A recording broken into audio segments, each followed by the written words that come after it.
Ce programme vous est présenté par le restaurant-café Bardot, l'agence immobilière Invest Miami et votre voyagiste Contact Tour.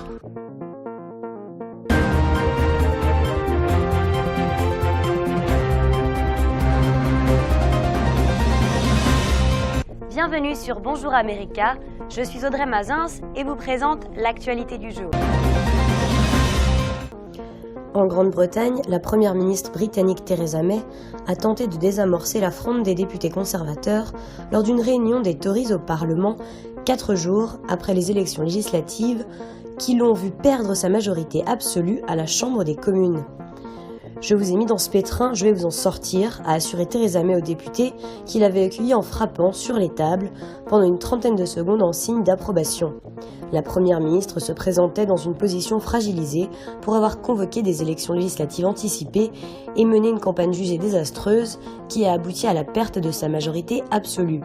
Elle a affirmé que le DUP n'aurait aucune influence sur la politique de reconnaissance des droits des homosexuels ou sur la neutralité du gouvernement britannique en Irlande du Nord, 2 sujets qui avaient déclenché de nombreuses critiques dans l'opposition. À Paris, l'association Médecins sans frontières tire la sonnette d'alarme.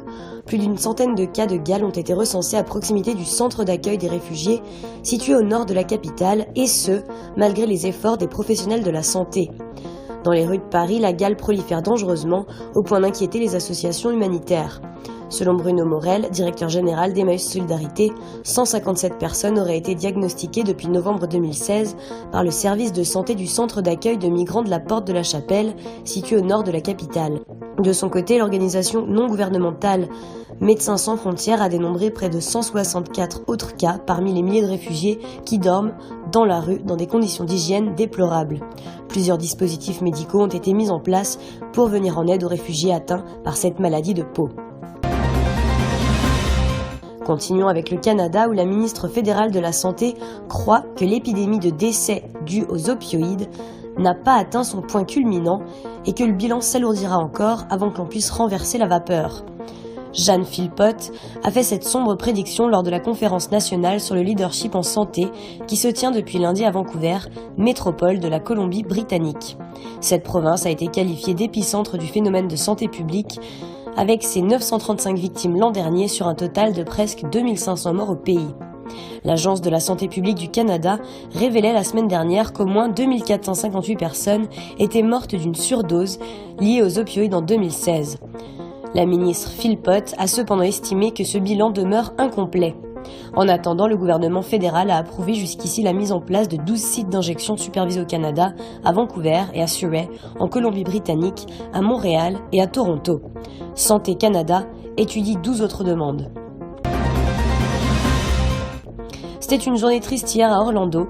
En effet, des centaines de personnes se sont rassemblées devant le club gay, le Pulse, en Floride, pour rendre hommage aux victimes un an après le pire attentat perpétré aux États-Unis depuis le 11 septembre. Nous n'oublierons jamais les victimes qui sont mortes il y a un an dans la terrible fusillade du Pulse, a tweeté lundi le président américain Donald Trump.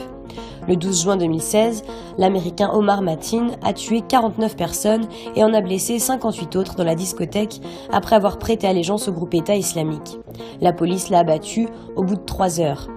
Le bâtiment du drame, qui va être converti en musée, a ouvert à 2h du matin lundi, l'heure de la fusillade, pour un hommage privé en présence des familles des victimes et des survivants.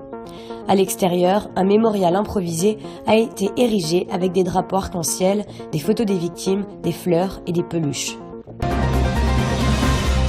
Toujours aux États-Unis, le procureur général du Maryland et celui du district de Columbia ont tenu hier midi une conférence de presse pour annoncer une nouvelle poursuite judiciaire contre le président Donald Trump, alléguant que les paiements reçus par ces entreprises de gouvernement étrangers violent la Constitution américaine. Cette plainte vise la non-séparation par Trump de ses intérêts personnels d'avec ses devoirs présidentiels et se fonde sur la clause sur les émoluments, une disposition de la Constitution américaine interdisant à toute personne occupant une fonction publique d'accepter cadeaux, émoluments, fonctions ou titres de quelque sorte que ce soit d'un roi, prince ou d'un État étranger sans accord du Congrès. Cette démarche si elle n'est pas nouvelle, vient ajouter aux ennuis de Trump déjà pris avec des enquêtes du Congrès, du FBI et la nomination d'un procureur spécial, Robert Mueller, sur une possible coordination de son équipe de campagne avec des responsables russes. Merci d'avoir regardé le journal de Bonjour America. À très bientôt.